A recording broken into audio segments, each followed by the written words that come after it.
2030 সালকে ঘিরে কেন হঠাৎ শত বছর আগের একটি রহস্য আবার আলোচনায়? সেই সময় পৃথিবীর ইতিহাসে এমন একটি বিস্ফোরণ ঘটেছিল যা ছিল না পারমাণবিক বোমা, আবার কোনো আগ্নেয়গিরির অগ্নুপাতও নয়। মাত্র কয়েক সেকেন্ডে প্রায় 8 কোটি গাছ লুটিয়ে পড়েছিল মাটিতে। অথচ ঘটনাস্থলে পাওয়া যায়নি কোনো গর্ত, কোনো উল্কাপিণ্ড, এমনকি ধ্বংসযজ্ঞের প্রকৃত কারণও নয়। আর এখন বিজ্ঞানীদের হিসাব বলছে 2030 সালেও পৃথিবীতে আবার ঘটতে পারে সেই মহাজাগতিক বিস্ময়। চলুন ফিরে যাওয়া যাক 1908 সালের 30 জুনে। রাশিয়ার সাইবেরিয়ার তুঙ্গুস্কা অঞ্চল।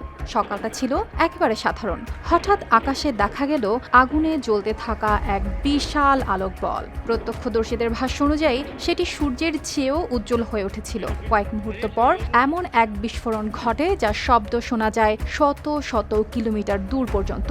সবচেয়ে অবাক করা বিষয় ছিল, এত বড় ধ্বংসযজ্ঞের পরও সেখানে কোনো গর্ত পাওয়া যায়নি।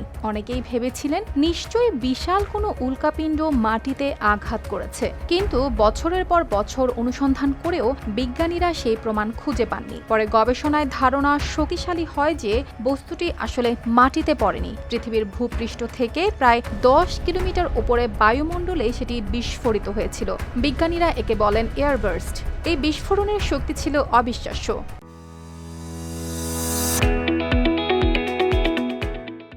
আকাশ থেকে তোলা ছবিতে পরে দেখা যায় গাছগুলো একটি প্রজাপতির ডানার মতো অদ্ভুত নকশায় ছড়িয়ে আছে। এই বিন্যাসই পরের বিজ্ঞানীদের সবচেয়ে বড় সূত্র হয়ে ওঠে। তবে রহস্য এখানেই শেষ নয়। ঘটনাটি এত দুর্গম এলাকায় ঘটেছিল যে বিজ্ঞানীরা সেখানে পৌঁছাতে প্রায় 19 বছর সময় নেন। ততদিনে অনেক গুরুত্বপূর্ণ প্রমাণ হারিয়ে যায়। এরপর এক শতাব্দীরও বেশি সময় পরে 2013 সালে রাশিয়ার চেলিয়াবিনস্ক শহরের আকাশে আবারও একই ধরনের ঘটনা ঘটে। এবার একটি ছোট গ্রহাণু বায়ুমণ্ডলে বিস্ফোরিত হয়। হাজারের বেশি মানুষ আহত হন, অসংখ্য ভবনের কাঁচ ভেঙে যায়। তবে এই ঘটনাটি বিজ্ঞানীদের জন্য যেন জীবন্ত একটি পরীক্ষাগার হয়ে ওঠে, কারণ প্রথমবারের মতো এত বিস্তারিত ভিডিও, স্যাটেলাইট তথ্য ও সেন্সরের ডেটা হাতে আসে। এই তথ্য বিশ্লেষণ করে গবেষকরা বুঝতে পারেন তুঙ্গুস্কার বিস্ফোরণ চেলিয়াবিনস্কের চেয়ে অন্তত 10 গুণ বেশি শক্তিশালী ছিল। যদি সেটি কোনো বড় শহরের উপর ঘটত, তাহলে ক্ষয়ক্ষতির পরিমাণ কল্পনার চেয়েও বাইরে চলে যেত।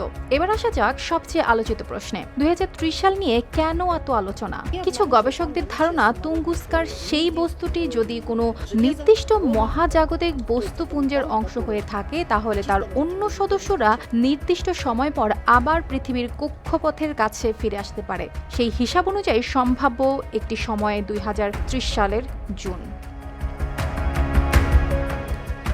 এ কারণে মহাকাশ পর্যবেক্ষণে এখন আরও জোর দেওয়া হচ্ছে। ভবিষ্যতে অ্যানিয়া সার্ভেরিয়ারের মতো আধুনিক টেলিস্কোপ পৃথিবীর দিকে ধেয়ে আসা বিপজ্জনক বস্তু অনেক আগেই শনাক্ত করতে পারবে বলে আশা করা হচ্ছে।